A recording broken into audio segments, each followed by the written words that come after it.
નમસ્કાર, જય હિન્દ વિદ્યાર્થી મિત્રો. આપણે એક ક્વેશ્ચન લઈને આવ્યા છે. આવા ક્વેશ્ચનોમાં વધારે ટાઈમ વેસ્ટ નહીં કરવાનો. આ ક્વેશ્ચન જ્યારે પણ તમને જ્યાં જોવા મળે ત્યારે એક જ મેથડ લગાવી દેવાનો. એ છે આપણું મેથડ એટલે કે ગુણોત્તર મેથડ. એક દુકાનદાર જે છે એ વેચાણ કિંમત પર 22.5% નફા મેળવે છે, તો વાસ્તવિક કિંમત પર નફાનો ટકાવારી આપણથી પૂછ્યો છે.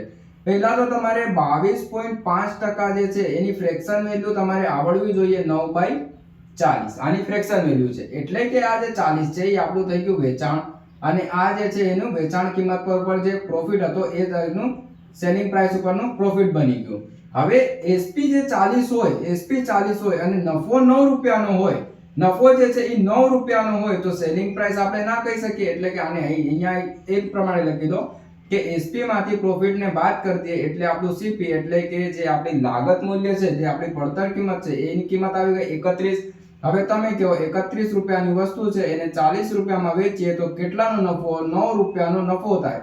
કોની ઉપર પૂછ્યો છે? વાસ્તવિક મૂલ્ય તો આપણે 31 રૂપિયા છે, એને ગુણ દઈએ આપણે 100 થી.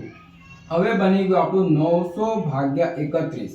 સૌથી નિયરેસ્ટ ઓપ્શન થી જવાનું, કેમ કે 31 થી 900 તમે કાપશો તો ડાયરેક્ટ ખબર હોવી જોઈએ કે ભાઈ આ તો પૂર્ણ પડે કપાય એવું નથી. તો સૌથી નિયરેસ્ટ એટલે કે 29.0 થી ઓપ્શન પ્રમાણે જવાના ડાયરેક્ટ, કેમ કે 30 તારીખ 900 થાય તો 31 તારીખ કરીએ કે 31 થી એકદમ ઓછો આવવું જોઈએ. એ પ્રમાણે આપણો આન્સર, સાચો આન્સર શું આવશે? 29.03%. એને જે છે શું થાય?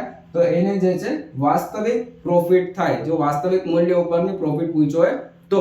આવા મજેદાર ટ્રીક શીખવા માટે અને મજેદાર ક્વેશ્ચન જોતા રહેવા માટે અમારી ચેનલ સાથે જોડાયેલા રહો. અને તમારા જે કંઈ પણ ડાઉટ્સ હોય એ ડાઉટને નિસંકોચ પડે અમારી કમેન્ટ બોક્સમાં લખો. દરેક કમેન્ટ્સનો તમને જવાબ આપવામાં જરૂર આવશે. આભાર.